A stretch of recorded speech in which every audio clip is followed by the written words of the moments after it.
صلى على النبي يا ست البنات، انت واقفه في الكومنتات. وتعالي نعمل بقى احلى فراخ مشويه على البوتاجاز من فوق، ولا على فحم ولا على جريل. هنعمله على البوتاجاز من فوق، على عين البوتاجاز. حاجه كده بسم الله ما شاء الله اللهم بارك. وده كان غدانا النهارده: مكرونه بالصلصه الحمراء وشطيطه وسلطه خضراء وفراخ مشويه. تعالوا يا ست البنات انت وهي نشوف تتبيله الفراخ المشويه دي اتعملت ازاي، والشطيطه الجميله دي اتعملت ازاي، او المشطشطه حسب ما انت بتسميها. يلا بينا نسمي الله ونصلي على الرسول. معايا الكبه بتاعتي هنا اهوت. هقطع فيها طماطميتين اهو، وهتقطعي تاني يا زوزو وقرن فلفل رومي كده اهوت، قطع كبيره في قلب الكبه. وبعد كده هاتي بصلتين حلوين وروحي مقطعاهم كده اهو. وطبعا انا غسلت الفراخ بتاعتي كويس جدا ونقعتها في محلول النقع اللي احنا بنعمل فيه، اللي هو ملح وسكر و ليمون. وهنا حطيت كام فص توم، وتبهري بقى حبة فلفل اسود، وتحطي حبة كمون، حبة 7 بهارات، وحبة كزبرة ناشفة. طيب وبعد كده يا ستي البنات انت وهي هنضرب كل الخلطبيطة دي في بعض في قلب الكبة، وتحطي حبة ملح وحبة ماجي. تنزلي بالبهارات اللي عندك كلها. انا حطيت الماجي واجي الملح اهو، واروح ضربها بقى في الكبة. وبعد كده هاجي بقى في البولة بتاعتي واروح حاطة الخليط الرهيب اللي انا عملته دوت. تتبيلة رائعة يا جماعة في قلب البولة. وانا طبعا غاسلة الفراخ بتاعتي كويس جدا علشان نحط فيها بقى. انا كنت بعمل الفراخ دي يا جماعة قبليها بيوم بالليل، يعني انا دلوقتي كنت بعملها بالليل وسبتها طول الليل في التلاجة منقوعة في التتبيلة ديت. رخرة كان طعمها خطير يا جماعة والله العظيم. وانا حطيت حبة دبس الرمان، ما كانش عندي صويا صوص اهو، لو عندك حطي برضو. ومعلقة صلصة كده هوت اللي هي معجون الطماطم. وتقلبي الخلطبيطة الجميلة دي ببعض، وبتاع معلقتين خل كمان اهو. وقلبي بقى كل الخلطبيطة دي، وهنا برضو بتاع معلقتين 3 زيت عشان يدي لمعة للفراخ وهي بتتشوي كده يا جماعة. بعد كده قلبي الخلطبيطة دي كلها في قلب بعض، وتكوني غاسلة الفراخ بتاعتك كويس جدا. انا دقتها لقيتها عايزه ملح تاني، حطيت حبه ملح. ما انت بقى بتبقي واقفه وانت ملكه المطبخ، عندك بتدوقي كل حاجه.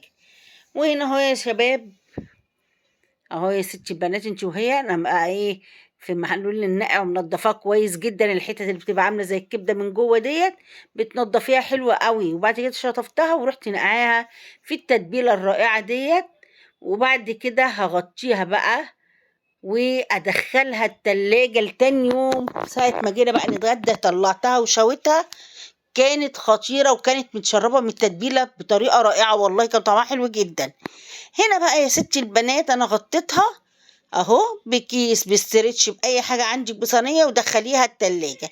تعالي بقى عندي الجريل بتاعي دوت اللي بيتحط على عين البوتاجاز اهو. ورحت رصة الفراخ بتاعتي على الشبكة بتاعته كده اهو.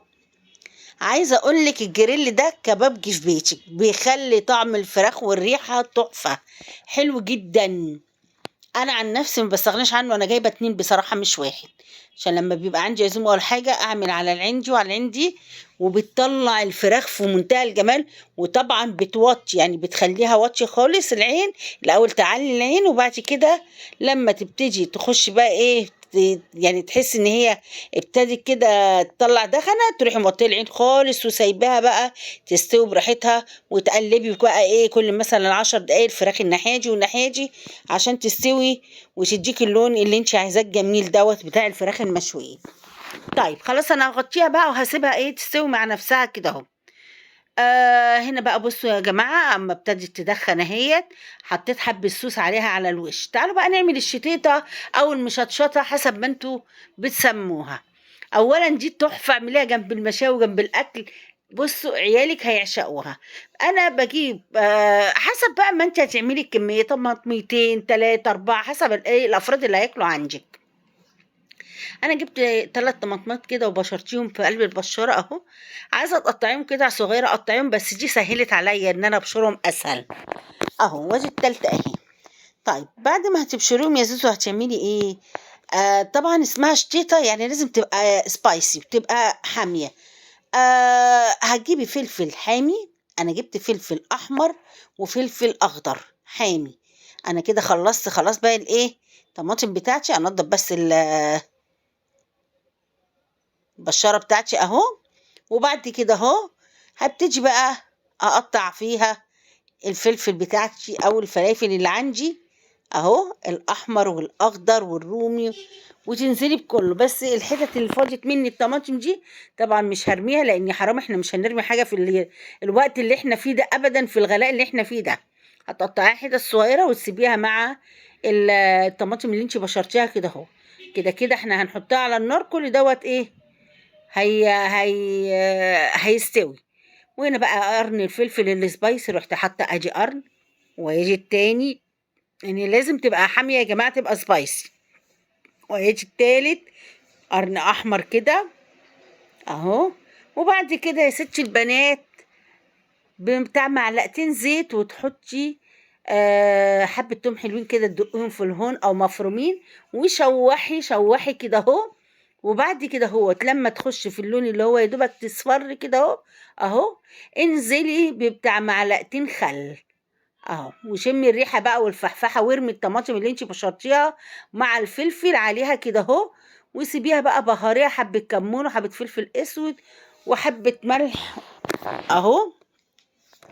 واتفرجي على الطعم، حكايه حكايه حكايه، كان طعمها حلو جدا.